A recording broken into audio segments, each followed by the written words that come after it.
2018 সালের কোটা সংস্কার আন্দোলন থেকে জাতীয় রাজনীতির আলোচনায় উঠে আসা ডাকসুর সাবেক ভিপি নুরুল হক নূর এখন ত্রয়োদশ জাতীয় সংসদ নির্বাচনে পটুয়াখালী 3 আসনের বিএনপি জোট সমর্থিত প্রার্থী। হলফনামায় পেশা হিসেবে তিনি নিজেকে ব্যবসায়ী উল্লেখ করেছেন। সময়ের ব্যবধানে ছাত্রনেতা থেকে তিনি এখন ব্যবসায়ী ও রাজনীতিক। নির্বাচন কমিশনে জমা দেওয়া হলফনামা বিশ্লেষণ করে দেখা যায়, গণ অধিকার পরিষদের সভাপতি নুরুল হক নূরের ঘোষিত মোট সম্পদের পরিমাণ 89,82,441 টাকা। বার্ষিক আয় দেখানো হয়েছে 20,40,000 টাকা এবং নুরুল হক নূরের স্ত্রী মারিয়া আক্তারের মোট সম্পদের পরিমাণ 2,64,000 টাকা। তার পেশা শিক্ষকতা।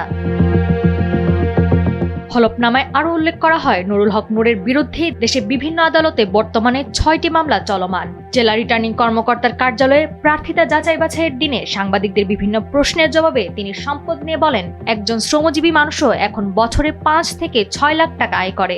হলফনামায় যে আয় ও সম্পদের তথ্য দেওয়া হয়েছে তা সঠিকভাবে দেখানো হয়েছে বলে উল্লেখ করেন তিনি। বলেন, ভবিষ্যতেও এর ধারা অব্যাহত থাকবে।